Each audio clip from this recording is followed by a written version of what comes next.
வாசிப்பவர் ஸ்ரீமதி செல்லம்மாள். பாரதியார் கவிதைகள். குயில் பாட்டு.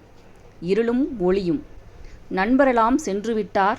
நைந்து நின்ற தாயார்தாம் உண்பதற்கு பண்டம் முதலி நல்ல பால் கொணர்ந்தார். சற்று விடாய் தீர்ந்து தனியே படுத்திருந்தேன். முற்றும் மறந்து முழு துயிலில் ஆழ்ந்துவிட்டேன். பண்டு நடந்ததனை பாடுகின்ற இப்பொழுதும் மண்டு துயர் எனது மார்பையெல்லாம் கவ்வுவதே. ஓடி தவறி உடையனவாஞ் சொற்களெல்லாம் கூடி மதியிற் குவிந்திடுமாம் செய்தியலாம். நாசக்கதையை நடுவே நிறுத்திவிட்டு பேசும் இடைப்பொருளின் பின்னே மதிப்போக்கி கற்பனையும் வர்ணனையும் காட்டி கதை வளர்க்கும் விற்பனர் தம் செய்கை விதமும் தெரிகிலன் யான். மேலை கதை உரைக்க வெட்கிக் குலையும் மனம் காலை கதிரழகின் கற்பனைகள் பாடுகிறேன். தங்கம் முறுக்கி தழல் குறைத்து தேனாக்கி எங்கும் பரப்பியதோர் இங்கிதமோ.